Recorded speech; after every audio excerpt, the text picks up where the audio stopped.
सभी स्टूडेंट को मेरा नमस्कार। सक्सेस पॉइंट क्लासेज में आपका स्वागत है। 17 मई 2020 के महत्वपूर्ण करंट अफेयर्स स्टार्ट करते हैं। आज का अपना पहला क्वेश्चन है, हाल ही में किस राज्य के मुख्यमंत्री ने भारत की पहली hot air sealing machine launch की है? तो किस राज्य के मुख्यमंत्री ने भारत की पहली hot air sealing machine launch की? तो पहले क्वेश्चन का आंसर रहेगा गुजरात। तो गुजरात के मुख्यमंत्री के द्वारा यह पहली मशीन लॉन्च की गई है। यहाँ हॉट एयर सीलिंग मशीन का मतलब है आपकी जो सिलाई मशीन होती है। इससे क्या है कि जो कोविड-19 है वायरस, उसके फैलने की बहुत कम संभावना रहेगी। इसी के साथ साथ आप याद रखना, जो गुजरात की बात हुई है तो गुजरात किस नदी के किनारे स्थित है? तो साबरमती नदी के किनारे स्थित है। इसी के साथ साथ आप याद रखना, भारत की पहले रेलवे यूनिवर्सिटी भी कहाँ थी, खोली गई थी? वडोदरा, गुजरात में। अगला क्वेश्चन है, हाल ही में NRAI ने किसे 2020 के लिए राजीव गांधी खेल रत्न के लिए नामित किया है? तो 2020 के लिए राजीव गांधी खेल रत्न के लिए किसे नामित किया गया? तो नंबर 2 क्वेश्चन का आंसर रहेगा अंजुम मुदगिल। और ये अंजुम मुदगिल है, ये निशानेबाज खेल से संबंधित है। इसी के साथ साथ आप याद रखना, 2019 के जो राजीव गांधी खेल रत्न पुरस्कार थे वो किन किन को मिले थे? एक तो थी दीपा मलिक और एक थे बजरंग पूनिया। यदि अपन बात करें राजीव गांधी खेल रत्न पुरस्कार की, तो यह पहला पुरस्कार कब दिया गया था? 1991 में दिया गया था। किसको दिया गया था? भारत के पहले ग्रैंड मास्टर। और भारत के पहले ग्रैंड मास्टर कौन है? विश्वनाथ आनंद।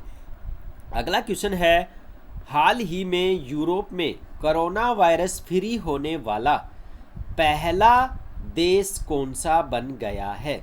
तो यूरोप का जो कोरोना वायरस से फ्री होने वाला देश है वो कौन सा है? तो क्वेश्चन नंबर 3 का आंसर रहेगा स्लोवेनिया। तो स्लोवेनिया पहला देश है जो कोरोना वायरस से फ्री होने वाला देश बन गया है। इसी के साथ साथ आप याद रखना, भारत का पहला राज्य जो कोरोना फ्री होने वाला था तो वो था आपका गोवा, और दूसरा पूछे तो मणिपुर। इसी के साथ साथ आप याद रखना, बात हुई है स्लोवेनिया की, तो इसकी कैपिटल है लिजुबलेजाना और यहाँ की करेंसी है यूरो, और पीएम है अभी थोड़े दिन पहले बने हैं यहाँ के नए पीएम, उनका क्या नाम है? जानेजा जनाजा। अगला क्वेश्चन है, हाल ही में SCO, और SCO की मतलब होता है संघाई कोऑपरेशन ऑर्गेनाइजेशन।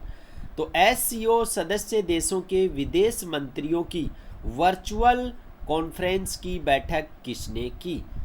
यानी कि इसका मतलब ये है कि अध्यक्षता किस देश ने की है?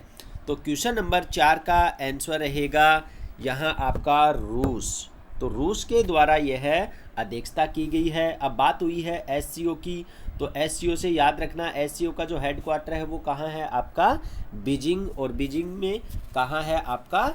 चाइना। इसी के साथ साथ आप याद रखना, जो आपका SCO है यानी कि संघाई कॉरपोरेशन ऑर्गेनाइजेशन एक संगठन है, इसमें कितने देश शामिल हैं? 8 देश शामिल हैं। और इसी के साथ साथ याद रखना, भारत और पाकिस्तान है वो अभी 2017 में इसमें शामिल होने वाले देश बने थे। अगला क्वेश्चन है, हाल ही में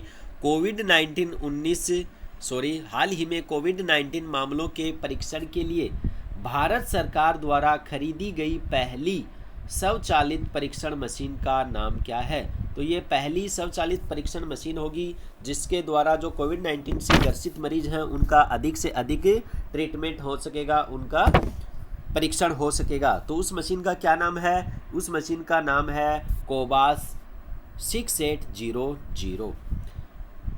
अगला क्वेश्चन है, हाल ही में कौन सा राज्य फसलों की खेती को विनियमित करने वाला पहला राज्य कौन सा बन गया है? तो ऐसा पहला राज्य कौन सा बना? आपका क्वेश्चन नंबर 6 का आंसर रहेगा तेलंगाना। तो तेलंगाना विनियमित करने वाला खेती को ऐसा पहला राज्य बना है। और विनियमित का मतलब यहाँ कल्टीवेशन, यानी कि इसका मतलब ये हुआ कि वहाँ की राज्य जो सरकार है वो किसानों को जगह के अनुरूप फसल बोने के लिए उत्साहित करेगी और उनको फसल बोने के लिए उत्साहित करेगी।